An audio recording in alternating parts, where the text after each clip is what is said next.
We're talking about the Wiper Party and its position in NASA and, of course, what's happening in Machakos concerning the gubernatorial nominations. We did ask you, do you think the Wiper nominations were free and fair? That is our Twitter poll question. Some of your tweets here. And Stephen Muller says, Wiper has lost ground in Machakos. Those results are fake to return glory. That voter turnout is high in nominations. One here, Pat Maish says, Kiala was being used to fight Dr. Alfred Mutua. Now, the very same party has turned against him. Stephen Muller says, Wiper has lost ground in Machakos. Already read that one. Ronald Mwema says, Kalonzo should involve all stakeholders and be fair. He's failing NASA. He will be in position again if he doesn't shape. One here, Cleophas Mudama says, yes, the challenge with Machakos. Deputy Governor is being misadvised by Senator Mudama. It has cost him. Those are your opinions by Cleophas Mudama. One here from Patridge says, we must unite and stop the sideshows. The end justifies the means. One here from Ahmed Shukri says, Mutua is a Jubilee puppet. He doesn't have any moral authority to question Wipers. He has panicked and he knows Wavinya will beat him. One here says, Machakos has about 450,000 registered voters. Wavinya managing 293,000 is a great threat to Mutua. Some of your views here, some of your tweets on what we're discussing about. But let's speak very quickly about that all-important court order.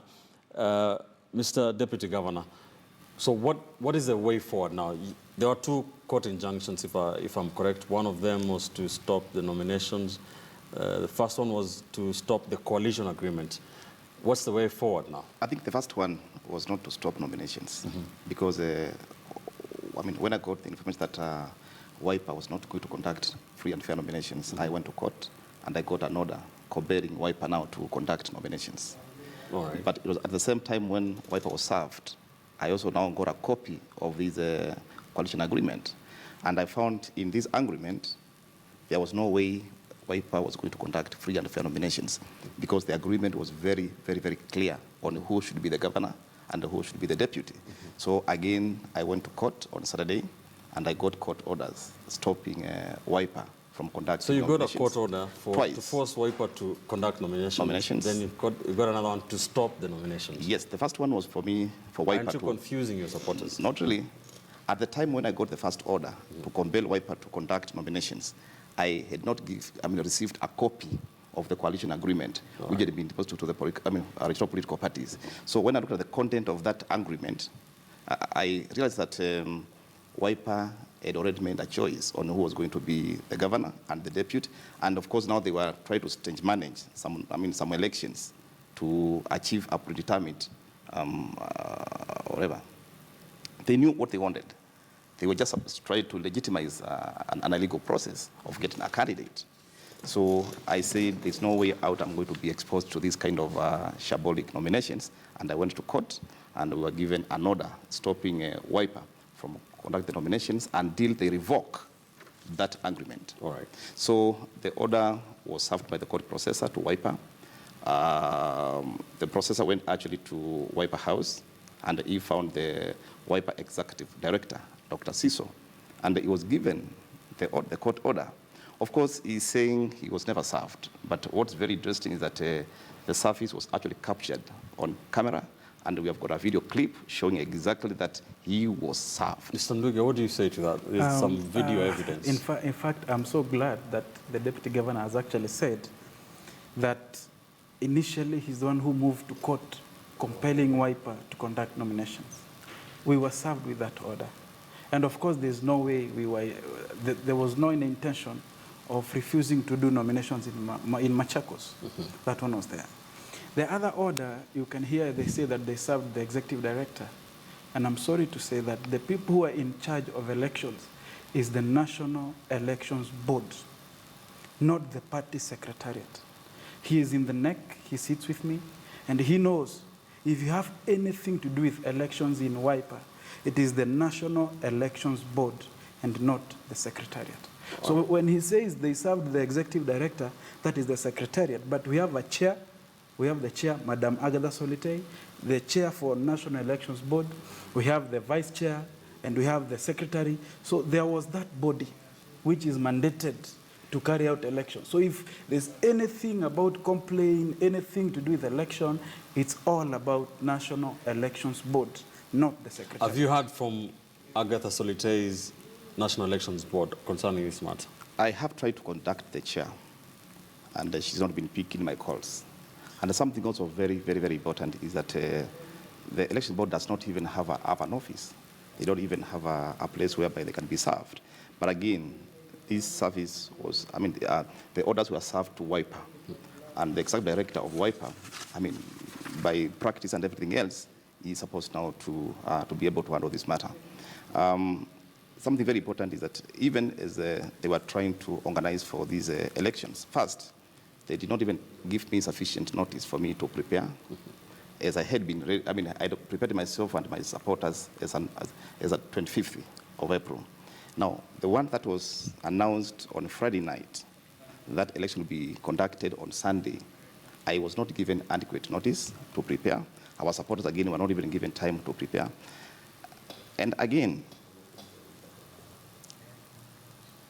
there was no goodwill from the party leadership to conduct free and fair nominations. The elections board did not even provide me with a list of polling stations, did not even provide me with the names of the people managing the process. So you can see for sure that WIPA was determined to rig the elections. And when you look at the results that came out of this election, which had been stopped through a court order, you'll find for sure, yes, this was something that had been predetermined. What they were doing was just an academic thing to achieve what they had wanted all through. So allow me to ask you this. What do you say to some WIPA party stalwarts are saying that the reason for you going to court to cancel the nominations yesterday, yet yesterday was the final day to all nominations, was that so that WIPA doesn't have a candidates in the elections? What do you say to that? You see, WIPA, as a democratic party, should learn to manage the affairs within the guidelines of law and also within the timelines provided by IEBC. But one thing, Kitele, I really want you to appreciate, and our viewers, is that from the onset, WIPA was not willing to conduct free and fair nominations for the position of governor in Machakos. That has come out very, very clearly, and this was a scheme that had been hatched. Now they are trying to implement it, and it has backfired poorly, very badly on them. Before you say what you wanted to say, what also do you say to the fact that many people are saying that, you know what has been happening in Machakos, that the incumbent was elected on a WIPA ticket, yes, but he started his own political party, has been anti-WIPA for all the 4 years or so. His deputy governor has been at loggerheads with him and has stood by WIPA, but now people are saying you've thrown the deputy governor under the bus. I just want to say that WIPA as a party and as an institution, it has not thrown anybody under a bus, under a pickup, under a truck, or under a wheelbarrow. WIPA actually tries really to gather all and scatter none. That is why you can see the party leader works day and night trying to convince Mheshimiwa Charity Ngilu, Mheshimiwa Vinya Ndeti, Governor Kivutha Kibwana, Mheshimiwa what is the name? Of course, there is Wavinya Ndeti, Kivutha Kibwana, Katuku, and Charity Ngilu. And anybody else who follows the manifesto and who believes in the manifesto of WIPA to come and join WIPA. Not only from the outside, but be part and parcel of WIPA by carrying a membership card. Now, for Deputy Governor Kiala, my friend here, to say that WIPA was not really willing to carry out, free and fair election, I think it's a lie, and he's telling a lie to people who are watching us on this television, on a national television. He sits in the NAC. When we are recruiting the National Elections Board, he is part of it. When you are recruiting the National Appeals Board, he is part of it. When you are deciding on the dates, he is part of it. Right. When we are deciding when it shall be done, on which region, on which area, he sits in the neck, for heaven's sake. Yes, much more. Yeah. Maybe I would ask my friend here to face the people of Machakos and the WIPA supporters and tell us, are you aware of a coalition agreement that was signed by the party leader and the CCU and was deposited to the Registrar of Political Societies on 24th, And are you privy to the contents of that coalition agreement? Are you aware that in that agreement, that Wavinya Ndeti and Mathuki were actually about to be the Wiper candidates, and they would get a direct nomination? Are you aware of that? Is there such a clause in that doc? First of all, is that document there? There is a document between Wiper and CCU. The content of that document, the most important statement in that is that Mheshimiwa Wavinya Ndeti will leave CCU. She will come to Wiper and vie for the seat of governor. All right. Further, it states that CCU shall field members of county assembly or MPs, anyway, as in CCU does not die because the party leader has jumped ship into Wiper. Another very important thing that we must actually understand is that that document does not state about direct ticket to anybody. It does not even comment about the Honorable Peter Mathuki being the deputy governor. This is an arrangement that Mheshimiwa Wavinya Ndeti and Mheshimiwa Peter Mathuki sat down and agreed upon themselves. And they actually announced it when they came, when we were receiving Mheshimiwa Wavinya Ndeti into Wiper. Is there a clause? As a matter of fact, is there a clause that effectively makes that document, the contents of that document supersede any results from any gubernatorial nomination? If there was such a clause, as my friend alleges, then why would Wavinya be so much willing to go into nomination with Mheshimiwa Kyala? All right. So what's the way forward, gentlemen? Mheshimiwa Deputy Governor, 2 court injunctions, the nominations were held anyway. You say you didn't participate in them. So what's the way forward? I think maybe before I comment on the way forward, I think it's very, very clear that my friend here has not seen that document. And since him and myself, we sit at the National Executive Council, that document has not been presented at NEC, and that's why he doesn't know exactly what are the contents of that document. And as I want to state here is that that document is very, very clear that Wiper was not going to conduct nominations on the position of governor. Now, in regard to the way forward, because I've raised this matter in court, and I think the court will be sitting on Wednesday, I want to wait and see the matter is heard and determined. And once that has been done, I'll be able now to take the next course of action. But as at now, I want to leave this matter with the court. What is your take on the performance of the results of yesterday's nominations, giving Mheshimiwa Wavinya Ndeti close to 300,000 votes? They were shambolic. Partly 4,000. I mean, there were no nominations yesterday. The figures they are giving here, that Wavinya Ndeti was followed by 299,000 voters. And don't forget that the governor's constituency is the same as that of a women representative. And the votes casted for the women representative in total Machakos County were 83,600 on the same election. But the governor candidate gets over 300 votes. That tells for sure this was shambolic. It was just an academic thing to make sure that the results Wiper wanted actually came out. So for me, there was no election yesterday, and if it was there, it was in contempt of a court order. So for me, it was nothing, it was fake. What's your reaction to those allegations that those numbers are not real, even from the governor himself? Alfred Mutua has commented on that today. I really don't want to bring Governor Mutua into Wiper issues. He has his chap-chap thing, and I would like to wish him the best in his chap-chap thing, and to ask him to concentrate on the chap-chap thing. As for Wiper, nominations took place yesterday. They were very peaceful. There were no chaos. Mheshimiwa Kyala, my friend, got 4,000 and something votes. Wavinya Ndeti got 299,000 votes. We can only go by that because we do not have any other Why is there a results difference from of anywhere. 200,000 votes between the woman representative and the governor? I have not been able to scrutinize those votes as I'm not part of the National Elections Board. But in case he has any issue with the difference or the total votes, then I think it is good for him to raise that issue with the relevant authority, which Fair is enough. the Because National of time, Elections Board. what's the way forward now in terms of this court order? There's a hearing on Wednesday from the party's position.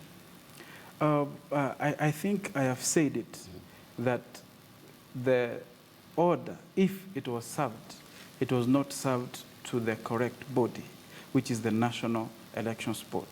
They were given to a party official in the name of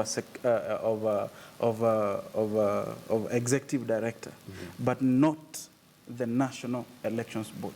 So National Elections Board conduct elections.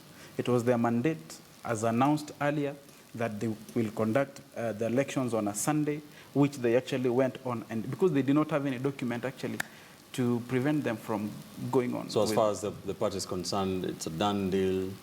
The ticket is as the results of yesterday. But it is, yes. It is as easy as that. And of course, I also want to wish my friend Machakos the very best. You know, I really respect him. He stood with the party, and it is my prayer that he sticks with the party, he remains with the party. But I may not be shocked if he becomes Governor Mutua's running mate again in 2017. Machakos, what now? If Wiper sticks to that decision that they were not served with the second order and they stand by the results, what now? You know, first of all, there are no results here.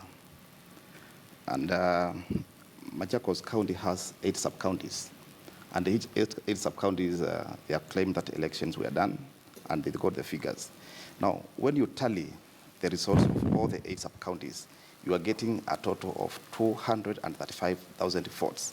But what was declared was 299,000. We clearly have a deficit of a discrepancy of 64,000. I'm asking them, how do they account? How do they reconcile for this kind of a discrepancy? And in regard to way forward. Are you going to run as an independent candidate if there is no respite here? I think the point I want to make is that, first of all, as a politician, one must be willing or must accept to lose and to win. But again, the two also have to be very, very, very fair. Right. So in this case, for me, what I'm being pushed to is unfair. I'm waiting for the court to determine this matter. And once that is done, I'll be able to give my supporters, who are very, very, very many, way forward. But as at now, I am still a candidate for Machakos. Thank you so much, Bernard Kiala, the Deputy Governor of County of Machakos, a gubernatorial aspirant for that particular county. This impasse still ongoing as far as is concerned. And of course, the Wiper Secretary in charge of politics and youth, who is also a member of the National Executive Council of the party. Thank you, gentlemen, for joining us. It's a very important conversation. We'll keep an eye on that. And of course, we have footage. Nduiga here did say that they were not served, but we have some footage showing the party being served with that those court orders, as Bernard Kiala was alleging. Mr. Nduiga saying that is a first court order, but that is the footage that we have of Bernard Kiala's court order being served to the political party. The systems, all systems go. Last time you spoke to me when it was all systems go, remember? Yeah. Last time you spoke to me when I was actually on the ground. There it is. What do you say to that? He's the executive director. I said actually. So it was served to the wrong... It was served All right. to the wrong. If it was served to the wrong person, All right. not the body that is in charge of elections. Thank you, sir. Yeah. That's where I leave it. Thank you, gentlemen. My name is Ben Kitili. Thanks for watching Choice 2017 this Monday night. Be sure to join us every Monday night from 8 p.m. to 9 p.m. as we discuss the big political stories in the run-up to this year's general election. Thanks for watching. Good night. And don't go too far. Up next is Monday Night News with our Yvonne Okwara Matole.